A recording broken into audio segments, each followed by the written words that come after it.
this thing is so unfair to men. It's absolutely unfair. It's absolutely unfair. I think it was Tim. I would like to get possibly a woman on one of these podcasts who disagrees with me.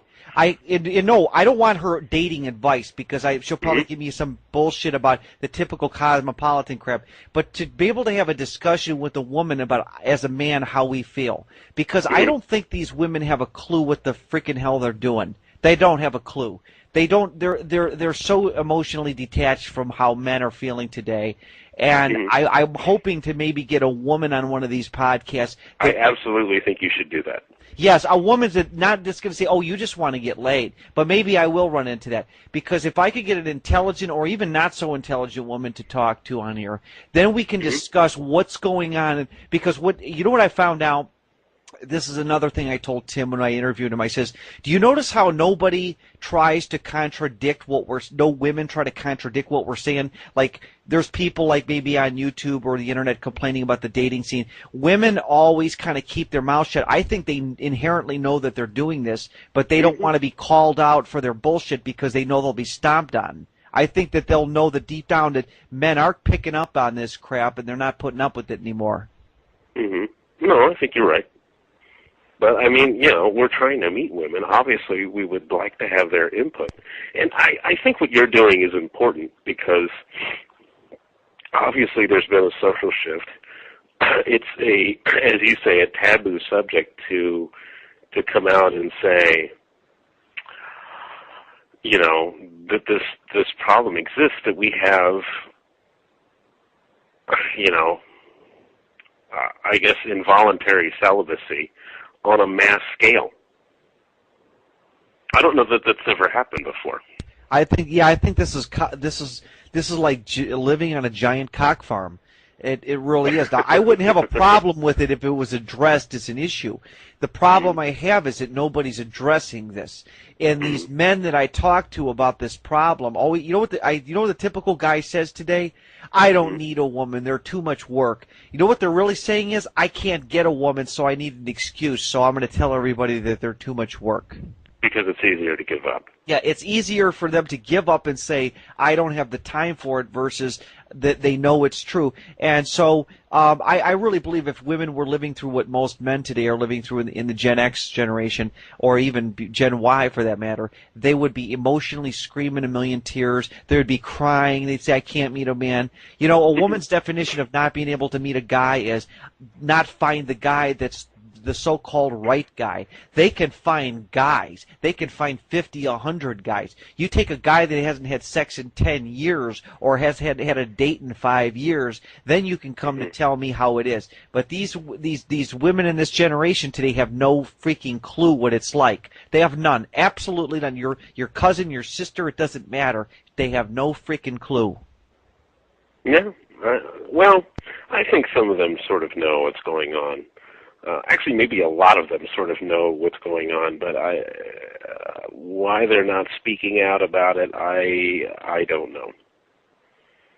That's something that needs to be explored. Yeah, it does. So what would you recommend that men in any situation, our situation, do at this point? Just education, I think, is the key right now. There's nothing much you can do but just educate, make it people aware of what, that there is this thing called involuntary celibacy or wifelessness or datelessness or TFL, if you want to call it that. Anything that's relating to the crisis of men not being able to meet women today without having to deal with huge competition. This other life you're talking about, and here's why. If I can prove that this world, there's like maybe going to a bigger city like D.C. or New York is true, then maybe it's going to start to shift men's attitudes toward either moving or not so much moving, but maybe making an issue of this whole women issue in the first place, because it just seems like, I don't know. I mean, I would like to think sometimes there's times where I start to think maybe it is me, and then I think, well, maybe it's not, but I just can't fathom the idea that all these average to ugly women have boyfriends. And I can't figure it out. Why I can't even lower my standards and find somebody. Don't lower your standards. Oh, I won't. Absolutely not. Yeah, for sure. And my ex-girlfriend, I called me back the other day or a week Hmm. ago or two, and she apparently's got some issues going on because she would have never called me if it wasn't for this issue. But apparently she's trying to play some, and I'm just not giving into it. I'm not going to reward bad behavior with kindness. It's just no way. Yeah, no, absolutely not. Well, there was, culturally, and especially when you live the life of being the lonely guy, um, you get these ideas. Attitude that we have in a society. I mean, I'll tell you something. Oh, I wanted to bring up the George Soudini case. I did an interview with that guy named Scott. I may repost the audio file. I tell you, I'll give you the link for the George Soudini interview. Do you remember the guy back in early August of 2009 last year that shot up that LA Fitness gym in Pittsburgh? No, don't recall. There was a lonely guy who was going to these pickup artist seminars, but he's very successful. He had over $250,000 estate. He made good money. He was into computers, but he couldn't get a woman to save his life. And he wasn't ugly, but he wasn't really good looking either. I was thinking he was more or less than average looking. Anyways, to make a long story short, he kept a diary of this, and he was going to these seminars. He's trying to change his life around, and finally he just let go, and he couldn't take it anymore. And he wrote in his diary, and it was very haunting because I think this is typically of what goes on with a lot of guys who haven't dated in years. He says, I can't believe that there's 25, 30 million women within a certain age group that cannot find me attractive. He goes, and, he went on to say that, he felt so lonely and disconnected. And I think he just lost it. But you can look his name on the internet up. It's George Soudini. But I felt bad because if he would have discovered Winston Wu's website and he had enough money to go overseas, which he did, he was loaded. He had a nice house. He had a car. He could have gone overseas and gone from being a reject to a rock star overnight. Oh. And it's sad that I wish I could build a time machine, look his number up in the book, and call him and say, look, before you go crazy, listen to what's going on, because this guy was a tortured soul. It was all because he couldn't get a woman, and I believe there are thousands of men who feel the same way this guy felt. Hey, look, I don't have a whole lot of close friends because I believe in having, I'm not one of these guys that's like 20 or 30 guy friends. I have like 3 or 4 real close friends, and all of them are experiencing the same thing that we're talking about. And those are just a few guys that I know, my closest friends. Yeah. And one of my friends, I've explained to him how different the foreign ladies. I've been showing him stuff and telling him how different it is, and he agrees. It took him like about a year or two, and he's like, Steve, more and more. He's like, Steve, God, you're right. I'm seeing what you're talking about now, and it is an epidemic. And like I said, it's the biggest crisis. I would say that it's more taboo than being a neo-Nazi, a famous actor that's a neo-Nazi. It's so taboo that it doesn't even get mentioned that this crisis that men are going through, this dating crisis, is epidemic proportion. But they're keeping a lid on it because they want men to keep buying expensive things, thinking they'll get a woman. I can't argue with that. I agree. And this George Soudini was a perfect example of a guy who was in his mid to late 40s. He was a tortured soul. More people sympathize with him. They says, well, those women that he shot, and I don't advocate what he did, but they says that they probably were disconnected women. And one guy wrote, and they were showing the video of the shooting scene on TV, and there was one of those girls from the gym walking by, and somebody commented, they says, I knew that girl that was in the back, and she was the biggest slut. So, a lot of these girls, by the time they've hit their 40s, they have slept around with so many guys. Yes. But, it's like, you want to feel sorry for women, but they have really brought this situation as a culture, or as a socioeconomic group. Women this insensitivity has brought this upon themselves. I hate to say it, but it's the price you pay when if you treat a person bad enough long enough, they're gonna break. I'm sorry. Yeah. Man, you hit it right on the head. I totally would agree with that, and I see what you're saying. I mean, that's what happens, and that's what is happening, because like I told you, like even I'm seeing the trend. Everybody knows somebody now who's gone overseas for just giving up and said, screw this. I don't. Yeah. Why am I putting up with this insensitivity and insincerity? Yeah, and just be confident. Mothers, and the fact of the matter is that mothers can't give their sons any more advice. You know, my mother years ago would say, "Don't worry, the right one will come along." Now she just doesn't even say that anymore. When I talk to my mother, I'll say, I'll tell her about the dating scene, and she'll be like, "Well, like I went to a work party or something not too long ago, and I brought a girl with me, and she's clinging on to this girl like she's the only girl that's going to be available, and you better get her now." And I thought to myself, Mom, why do I have to just settle for one particular girl? Okay, because you saw me with one girl. And I thought, this is insane, because it's more or less that's her way of saying that, yes, Steve, now you've got somebody, you better grab it before it runs away. Well, why not have options? Options are better than having one girl, because if that one girl flakes out on you, then you're basically left holding your dick in your hand. Oh, yeah, totally. And that is what happens though a lot. I mean, we talked about, look at the divorce rate that skyrocketed. The divorce rate used to be much lower back in the early 60s and the 50s and the 40s. And now America, along with Canada, the Western nations, have the highest divorce rates in the world. Right. Compared to these other countries, like Latin and Asia countries, where they're just very low divorce rates. But right. Yeah, that's exactly right. I've gotten to the point, Steve, where, to be honest with you, in general, I'm not going to say this about all the American women, but I find it hard to trust that a relationship, a marriage. Yes, because even if a woman, like when guys say, "Oh, you generalize," even if a woman is a very committed woman in a relationship, do you realize the danger that she has the option to say "fuck you" and just dump you tomorrow? You realize how shocking? And by the way, this does happen. It happens all the time. Dr. Laura Schlesinger, right? Yes, I know who she is. Yeah. She talked about this on a radio show. She was specifically referring actually to American women, not just both men and women. She said American women, and she'll be a straight shooter when she has to be, popular or not. She said that American women will have a tendency to wake up one day and just say, "I don't love you anymore." Yes, and once they do that, what options does the American guy have? See, it would be nice if the woman that woke up and said, "I don't love you anymore," gave the guy, "Well, I'm going to divorce you, but I'm going to give you 30 options." But no, he's left with no options. Now, when you take the woman, she's got all the options. I mean, you realize that how volatile of a state that really is. Yes, she might be a sweet girl, but 10 years of marriage or 8 years of marriage, and boom, she decides she wants to screw the guy down the street, and you're left, like I said, with your dick in your hand, and you don't. I mean, that really makes a guy feel like, oh my God, I can't. What am I going to do after that?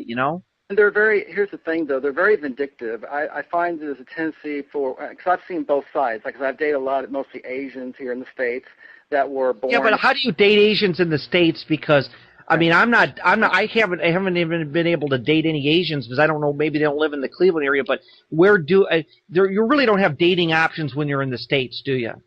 It's just, it's affordable. It's just a matter of guys are willing to think outside the box and put an end to their misery, put an end to the horrible options, the dating options that's here in the States. Yeah, I think, is there a point at which when you leave the Philippines or any country like Peru, when you see the contrast that you're so depressed coming back to the States as regarding the social scene?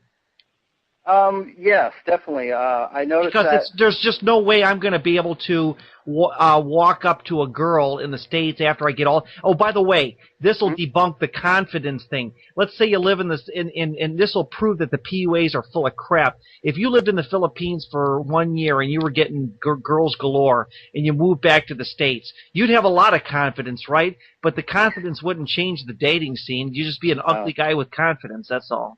No, exactly. It wouldn't change. It wouldn't change a darn thing. And it's like Wu has Winston. I mean, on his Happier Abroad website, you just read all the testimonials how foreign men talk about what it was like to live in the States for a few years, how they lost their confidence because women treated them like they were a criminal, just trying to approach them, or they got self-esteem destruction to a certain extent, approaching American women, and they talk about that. A lot of foreigners will talk about that. It's on Wu's site. So How did we ever get to the point? David D'Angelo tried to use this thing that I thought might have been true, but I think more of it's a cultural thing. But he's saying that the reason why a lot of guys physically fear walking up to a woman they don't know is because they fear the threat of physical violence from some jealous guy. But if that's the case, then why is it not that way when you go to another country? I am convinced now, and I do change my opinions from time to time. I used to think that, but now I think that it is a cultural thing that we live in a matrix. That here's what happens when you live in a matrix. You become a part. It's called there's a name called a meme. M-E-M-E. Are you familiar with that term, meme? No, I've never heard of that. The term meme is kind of like a psychological. It's kind of like if everybody starts to think a certain way like let's say you live in the South and everybody says, I love the government. My granddad died for my freedom. And everybody starts to think like that. It becomes like a meme. It becomes like an energy that the government can do no wrong. I'm just using that as a stereotype example. Now, Sure. a meme when it comes to approaching women is we all have this trepidation that we're a burden because if we approach a woman and she doesn't like it, we start to immediately feel uncomfortable that, oh my God, I should have never even done that. So I think that the culture we're living in creates the fear of approaching a woman, not because I'm afraid her big jealous boyfriend will beat the crap out of me. I mean, nobody wants, I mean, it only takes, I mean, we all learn eventually how it is here.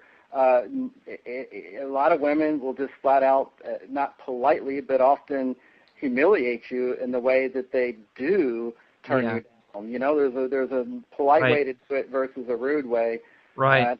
Unfortunately, when you go out to the single scenes, especially any bars or clubs, is where most men go for the single scene, it's especially bad in those situations. But even whether you're in the bar scene or the at a ball game and you approach a woman that you find attractive, you almost feel like you're being a burden, especially. Yeah. And it's so I want to get out of this culture because I feel it's a lost cause. I've done everything in my power. 2 years ago, I was going to the bookstore 3 days a week, and I was approaching and talking to as many women. And I did get some positive. Don't get me wrong. I ran into some 40-something-year-old women that were married, that were pushing their body, and it was very clearly obvious they were attracted to me, but of course they were married, so you really couldn't get further with that. And but for the most part, it became a burden. It was hit and miss. It was trying to, and then I felt like I asked like a couple of girls, hey, would you like to grab coffee? Because, there was a coffee store. No, that's okay either. I'm not interested. And then I all of a sudden just started feeling uncomfortable, and I wanted to get out of the store, and I said, Steve, stop. Okay, so you asked her for coffee. She doesn't want to. Just don't humiliate yourself. So I kept walking around and slowly, but it was a moot point. And then I had one girl I met, and this drove me nuts. This pissed me off. This girl, I saw her outside talking to her friend, and we started talking, and she gave me her number. Now, she said, I kind of have a boyfriend. I called her up a couple days later, a week later, and she wouldn't respond. And then one time, I finally decided to leave a voicemail on her voicemail. I says, well, I just want you to know I'm going to call you whenever. And she texts me back. She goes, don't you fucking call me ever again. She goes, I'm not interested. I got a boyfriend. And this girl just it was like the difference between night and day. And this, of course, doesn't permeate my mind, but this is just an example of the kind of attitude that American women have, or attitude that they have toward men, that if they don't like you, it's get the hell away from me. I want nothing to do with you. Oh man, that's spot on. I mean, you could. Yes, but they have the word contempt is the perfect word for what women think of American men that they have no attraction for. I interviewed a real cynical guy named Scott. He was only in his early 20s. He says that if women don't find you attractive, they don't even want. They wish you would just die. Now that's extreme, but I sometimes. But no, I agree. And going back to this whole subject that we're here for, I can't. I just would make it clear that we're talking. I think in all these subjects we're talking about in generalities. Okay. Again, I'll be the first one to tell you that I do not think that all Western women are the ways we've been talking about tonight. It's not about being vindictful or negative or whatever. It's about helping guys who are having troubles. And, right.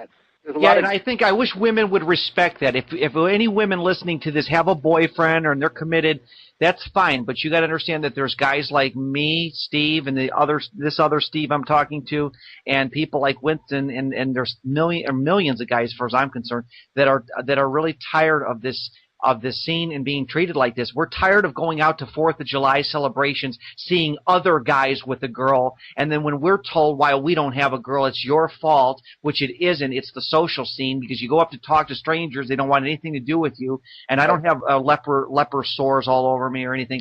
I just think that we have a culture, and I am willing to step out of this awful matrix that we live in. I really think this matrix has done most heterosexual men a disservice. And I blame it on feminism, and I blame it on television and the media. Everything has just come crashing down, and we have the power to overcome it.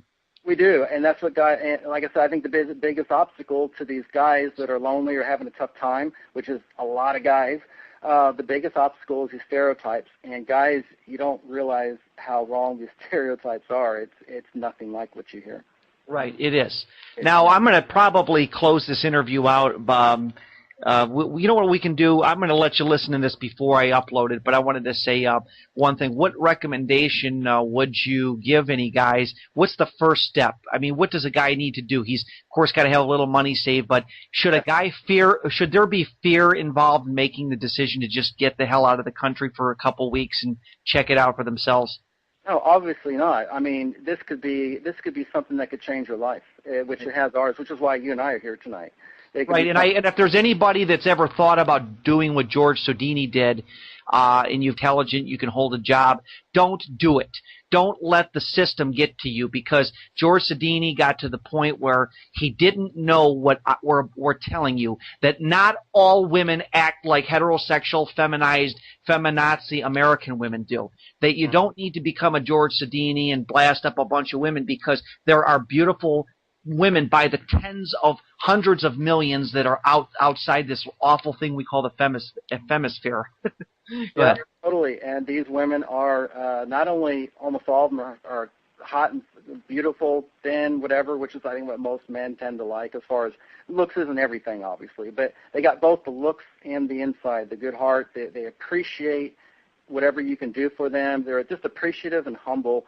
And it blew my mind when I went to the Philippines. And you know, it's shocking. It's amazing. I never knew it. It's incredible. You know what, the girl that I'm talking to on the phone right now, she's 25. We've Skyped back and forth a couple times. You know what she said her concern is? She wants to eventually be able to buy her or help buy her parents and her brother a house or whatever. I mean, I look at that. They're family-oriented. This girl... Family-oriented, yeah. Yeah, family-oriented. They're not like, well, I'm an individual. I don't look for other people. No, the time of being a narcissistic individual's got to come to an end. We need, as guys, to... First of all, we need to give ourselves a cyber hug and emotionally bond. This is another thing guys are ashamed to do. We need to emotionally bond and say, hey, brother, you're not the only one. I'm on your side. Exactly. And that's what I'm doing with the Roller Steve show. I am getting guys and interviewing brave people like you, Steve, to get out there, tell who you are, and tell your story. And we're just going to we're on a mission. These videos aren't going to get the kind of the views that the preacher that farted in church gets on or YouTube with 580,000 views. I mean, that's how degenerate Americans have become. But there's going to be a small cadre, a minority that is going to say enough is enough, and we're going to do something about it. Yeah, and even if just a few guys that we can help, open their eyes a little bit, it's achieved our goal. It's worthwhile. And what you mentioned real quick about the girl you're talking about wants to buy her family a house, whatever. It's so opposite of what you tend to find attitude-wise here. I think with most of the the typical girl today wants her parents to buy it, and she doesn't want anything to do with them. No, there's no doubt. Spoil the child, spare the rod, spoil the child. These people have a much different value system than we do. Oh, one last thing. These women don't sleep around a lot, too. if guys think they're going to get laid over there that easy, they're wrong. Most of these girls that I've talked to, or most of the girls that I have not talked to, I've only chatted with this one, but this one girl said something interesting to me. She goes, we sometimes go. She goes, I went to to a strip bar one time. I was so, like in other words, I'm not even aware of what's going on. And she goes, I wanted to see. I was so curious as to what this was all about. They're very ostracized from the prostitution scene. So people think, oh, go over there. All these women are sexually loose. They're not. Most of them are virgins or have only had one or two boyfriends in their life.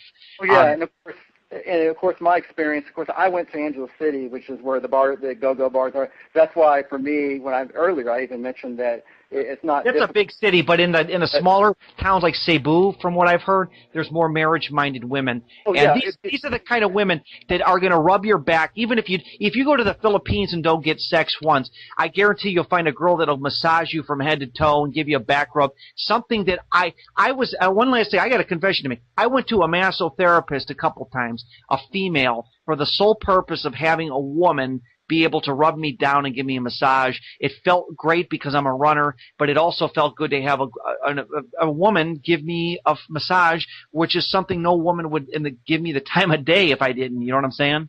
Yep, I agree. I hear you what you're saying there. And what I wanted to fit into, going back again to the girl you're talking about that wanted to buy a home for her parents, my fiance in Peru, you just wouldn't believe that she talks to her father every night. I mean, I'd be chatting her on Yahoo Chat every time there's an interruption, almost every night. She talks to her father every night, and she's so close to him. And she's close to her whole family, her mom too, but it's endearing. It's one thing that's endearing. They have better values, much, much better values than these asinine parents that have these stupid yuppies. I'll tell you, I blame this disconnectedness. This started in the late 60s. All these flower children morphed into these narcissistic yuppies of the 80s. We love Reagan, maximum minimum prison sentences for drug users. They did a total 180 on their values. Then they became disconnected, materialistic yuppies. Now the children of these people, the Generation Y, now they get to reap the benefits that they sow, or reap the benefits or reap the rewards that they sow. Now these kids don't want anything to do with their parents. It's just disgusting. Put them in nursing homes. Foreign people will take care of the parents. They'll live with them, bring them in their home or whatever. But here we have a tendency to just put them in the nursing home, forget about them. I mean, to a certain extent. Yeah. That's one example. But no, exactly, 100%. The family values are just incredible. Right. Here, you're right. Narcissism is one word that it runs rampant in our society. But you know what? I'm gonna jet out of here now because I gotta hit the hay. But today actually technically is the July 5th now, 2010. It's still the 4th on your end. It's 12:31 a.m. July 5th, 2010. But Steve, we're gonna do more future interviews. Okay? Okay, yeah, sounds good. This is within my first. If you come up with if you have any interesting stories to tell me, shoot me emails. Like, go out there in public and tell people. I want to hear their reactions because you've been one of the most interesting interviewees I've had so far. Well, I feel like I've stumbled a little bit in some areas, but it's my first. Well, listen, I stutter. I stumble too, but off the cuff interviews are really the best. Man, we can cover so much ground. Right. And you've been a great host. I'm going to give you the upload link first. You can listen to this, and then we'll put it up. Okay? Sounds good. And next question we get into this guy you were mentioning in the email you sent me. You were telling me about how this woman kind of get uppity, or she heard you guys talking. Do you think that woman's I guess you might as well just tell the story. What exactly happened? This woman overheard you talking about your foreign bride or something, or your soon-to-be bride, or? Yes, this is funny. As I mentioned in the email, this happened just last week, and me and my friend were absolutely shocked that she said this. But when I brought it up, I mentioned about my fiance that I have, overseas and everything, and she goes, "Oh, you're one of those guys, huh? You think we're too materialistic and too demanding, blah blah blah." And she went through all these things that we're talking about in this interview now, okay? And me and my friend, we looked at each other, eyes wide open, like, oh my God, how would she know, So of course I played along, and I didn't want to stir up the hornet's nest by admitting to it and getting into the argument details, whatever. She was fun to talk to, wanted to keep things pleasant, so I didn't really confirm or deny. But I did joke with her. Oh, she did tell me. She goes, "Oh, well, how much did you pay for her? Or I guess you bought her, right?" And I said, "Yeah." I went along, played along. I said, "Yeah, she was on sale. Got her on layaway, 0% financing." Just totally joking along with her. And I also told her, I said, "Plus, my lady respects me, and she's willing to walk 6 paces behind me too." Just totally joking. We had a good laugh and let it be. But yes. I mean, the point being is that they realize. I think, to me, that proves more and more women that realize that a lot of guys, and what's going on. So yeah, well, let me ask you a question. I'm going to jump onto a subject, the pickup artist community. I was a victim of it. I never spent a lot of money on it. I bought some used material off a guy who got sick of it, and it didn't work out. It was the Ross Jeffrey stuff. What overall do you think that the pickup artist industry is all about? Do you think that these guys are charlatans? Do you think that this is all because there's a need for it, and it's giving men who have no social life a little bit of hope, even though it's all in vain? Well, exactly. I mean, there is a need for it.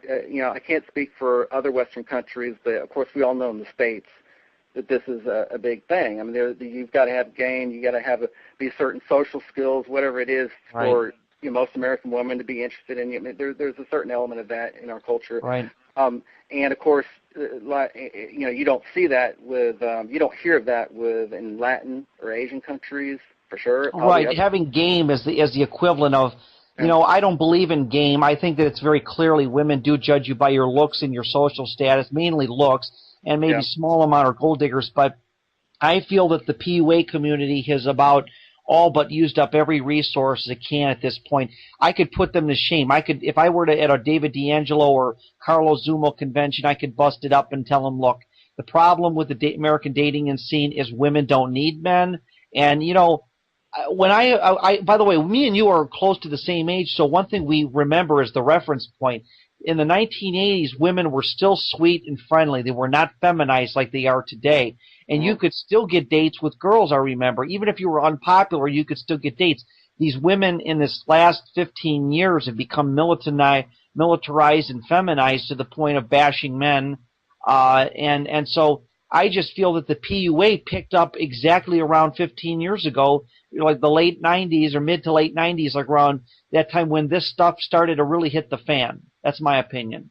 Yeah, I really can't say per se. I may have not paid as much attention to it as you have, but I wouldn't doubt that. We all know what it's like compared to what it was in the 50s. When women were still feminine. Right.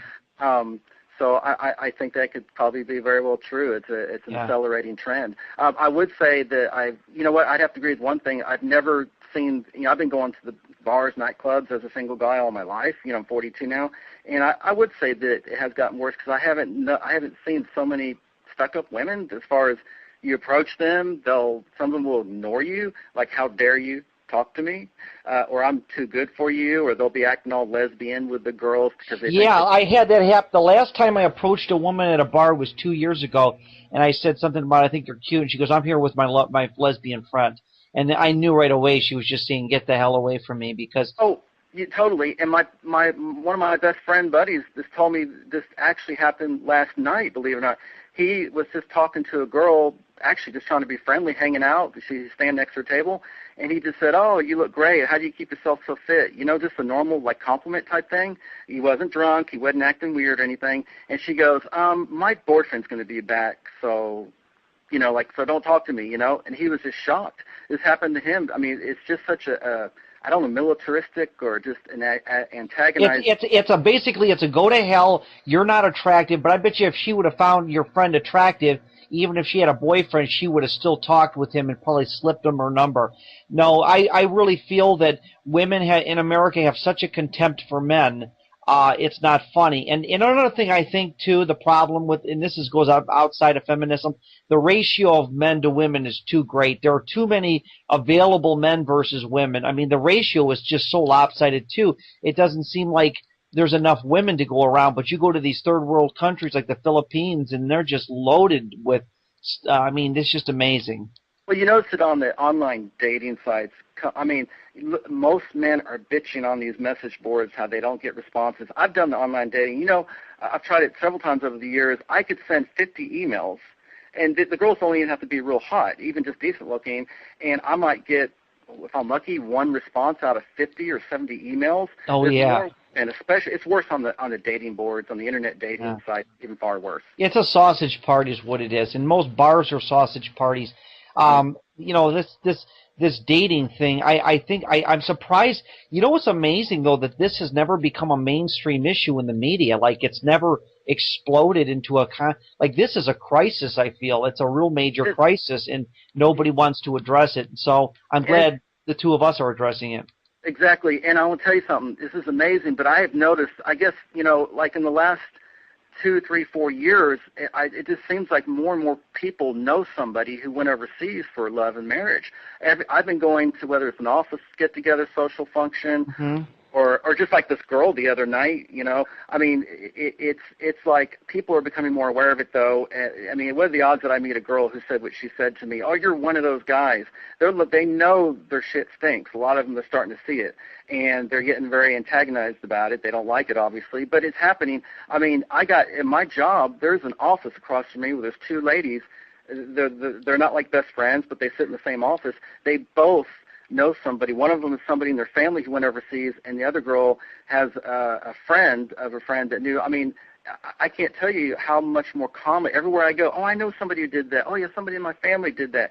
It's becoming it's increasing. I mean, more and more guys. It's increasing, but it doesn't seem like YouTube. Like, when I look at a guy like Winston Wu, you would think he'd have 10,000 subscribers.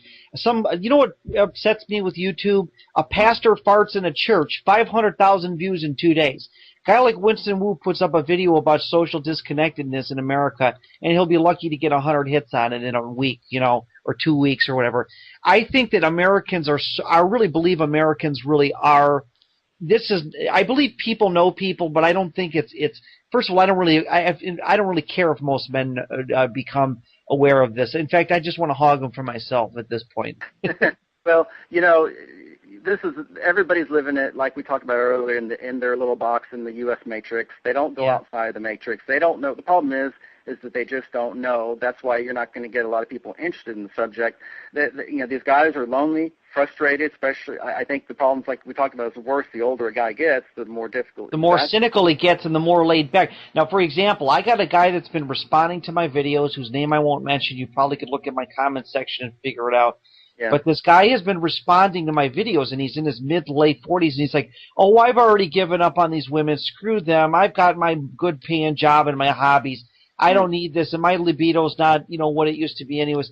And I thought, you know, that's a sad state of affairs when a guy tries to justify, well, I'm not interested anymore. And, you know, I think he ought to just say he's still young enough. I mean, Christ, he could do it in his 60s and 70s, go overseas and find a good woman and bring her back or live over there. So I think it's sad when people hit that point where they try to justify, well, you know, I don't need a woman. I'm already in my mid-40s. No, that's the time where you need to start saying, hey, look, I've spent all these years single. I need to make a change, and that's where they need to do it. And I hope, you know, for me, if I can even just reach out to a handful of guys, it's so important. I mean, I truly want to get the word out for some of these guys who are frustrated. I've been there. I know what it's like. Even I'm actually decent, good-looking guy. And you still get the shit from American women. Average fat women probably would still turn you down. That's what's crazy. And so I know the more guys I can, you know, tell them about, hey, I tell them the message boards, I tell these people, I said, look, it's your own fault if you're not willing to at least take a peek, take a look, get on the international dating site, make a few friends, and before you know it, you'll fall in love with one of these sweethearts. Now, the other thing is foreign girls, here's something we didn't cover, oh my God, they like older guys. I mean, for them, 10 to 15 years older is in the prime zone of what they want. It's different than American girls who want younger guys. Right, because when you look at these expat guys in their 60s that are sitting on a bar stool, they really still get a lot of social interaction with these young girls. And they're they're gray and they're scruffy and they're fat. But, you know, the thing is that they're not as prejudiced, and these are guys that would be like considered bums in America, and yet they're having a social life of their life, you know, have a good time. And that's what these guys don't realize. Again, it's these stereotypes a lot of American men think about the foreign ladies that's just keeping them, I think, from giving it serious thought. But, Right. like, I mean, these girls, they'll go up to 10 to 20 years older than themselves. What they like in men is so opposite of what American woman likes in a man. You know, let me tell you something. I'm talking to a Filipino woman right now. Sure. And I've talked to her, and she's 25, and she goes, "Oh, you were so cute," because we did webcam. She goes, "You look like little girl." She goes, "You got angelic face," and she's already. And let me tell you how different the dating thing is. She likes me, she's attractive, but she thinks that she goes, "Well, listen, if you don't find me attractive, I will sit. You won't hurt my feelings. I'll just set you up with my friend." So they're already humble enough to say, "Look, it may not work out," but I mean, it's like she's more or less making me feel like I'm in the driver's seat. Now, I don't like to feel that way. I don't like to be like in control like that, but I feel so how much my value is going to be when I go over there versus just in this lousy, sexually repressed American, you just want to get laid society. Oh, yeah, and the girls just assume that about you here versus over there. They're just so humble and sweet. Your example is perfect. And another thing I'll say, if you look at a foreign girl's dating profile, let's say you go to one of these international dating sites online, and most of these foreign girls, especially in the Philippines, it's very typical in their profile that they'll say, looking for a guy who will accept me for who I am, humbleness.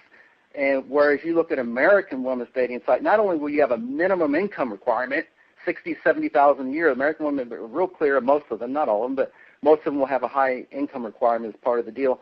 But they'll have a list of demands, a list of requirements. Must love pets, must love the travel. Yeah, but even those demands don't mean anything. That's just a way of saying I'm so high maintenance, because even if a guy met all those standards, if he wasn't attractive, he's out the door. That's just a big smoke screen as far as I'm concerned. That must love this doesn't mean shit. It's just another way of an American woman saying, ha ha, I got all these options and you better, kiss my foot, Yep. But again, just the overall summary is that I get a sense of, wow, look at all these demands and sense of entitlement. Exactly. Versus a foreign girl looking for a man who will accept me for who I am. And this is a girl who could be an accountant, an engineer, a nurse. Yes, and very attractive. I mean, it's just, it is so, it is so amazing. And then, there's this whole dating thing is, well, we already know what it is. We just need to get down there. So